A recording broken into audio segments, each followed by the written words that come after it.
Kata gue tuh anak udah di level yang berani banget sih, bisa bilang jangan takut sama orang tua yang hanya melahirkan kamu. Dan kalau bisa milih, gue lebih baik lahir dari rahim orang lain. Kata gue tuh anak udah kerasukan apa gue juga nggak tahu. Cuma amit-amit sih, gue lagi hamil guys. Di sini tuh gue mau bahas sama orang-orang yang masih ngebelain itu anak. Mungkin ya orang-orang yang masih komen kayak kasihan juga dia gitu kan, nggak pernah dapat perhatian bla bla bla. Dan mungkin Nick Mir tidak terbaik buat Loli dan sebagainya gitu. Kata gue yang komen itu adalah orang-orang yang mungkin belum jadi ibu, atau mungkin mereka belum menikah dan merasakan punya anak.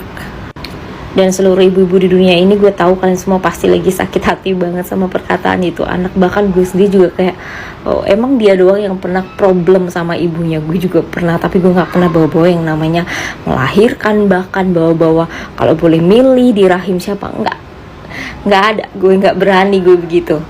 Gue aja sekarang seorang ibu juga masih sangat membutuhkan ibu banget. Gue pas ngelahirin juga gue butuh ibu gue di samping gue. Nih ya buat orang-orang yang suka menghujat Nikita Mirzani, Nick Mir, gue juga bukan penggemarnya dia banget, tapi maksud gue gini, dia tuh huru hara gitu kan, bikin perkara di mana aja. Ya karena dia public figure, banyak kok orang tua yang problematik, gak cuma dia. Cuma masalahnya kalau orang lain yang cuma orang biasa, bukan public figure, bukan influencer, bukan artis, mereka tidak terekspos gitu. Bahkan banyak orang tua, banyak ibu, banyak bapak, pokoknya banyak orang tua lah ya, yang mencari nafkah demi anaknya bahkan tidak halal. Itu banyak banget. Karena apa? Yang mereka pentingkan hanya apa? Supaya anaknya bisa makan, anaknya bisa sekolah. Dan begitu juga yang dilakukan sama seorang ibu single parent itu, yaitu Nick Mir. Kalau kita tuh cuma ngelihatnya dia huru hara kesana kemari. Tapi kalian tahu nggak dibalik itu semua apa? Demi apa? Demi duit. Duit buat siapa? Buat anaknya, buat anak-anaknya. Dia nggak mau anak-anaknya ngerasain susah kayak yang dia rasain sekarang. Banting tulang pagi, siang, malam, keluar kota, kesana kemari. Dilihat dari sosial medianya kayaknya happy aja ya kan, templok kesana kemari, ya nggak?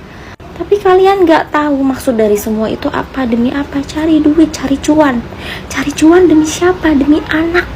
Kalau kalian mikirnya itu anak gak cuma butuh materi tapi juga butuh perhatian, Nick Mir itu single parent, gak bisa memenuhi dua-duanya. Minimal dia bisa memenuhi dengan apa? Materi, supaya anak itu berpendidikan, bisa sekolah di sekolah mahal, melakukan hobinya, bisa ngebayarin hobinya yang mahal, bisa tersalurkan, punya privilege, ya kan, hidup enak di rumah yang mewah.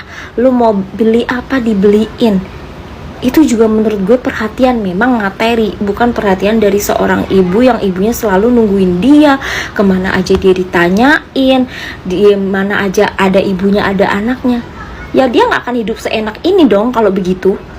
Kecuali nih dia hidup dengan kecukupan orang tua, punya bapak, punya ibu. Kalau masih kurang perhatian, itu orang tuanya yang salah. Masalahnya di sini dia ini diurus sama single parent. Salah satu yang bisa terpenuhi, nggak bisa dua-duanya terpenuhi dong sayang. Kalau dia mau hidup enak ya ibunya harus kerja keras.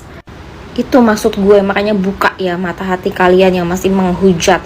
Siapa juga yang mau punya ibu huru hara. Gue mau memaklumi. Karena apa? Itu adalah bukti dia, kerja keras dia supaya apa? Supaya gue hidup enak. Kalau seandainya itu ibu gue. Dan emang benar, seorang anak pun mau gak mau sedikit demi sedikit harus memahami orang tuanya.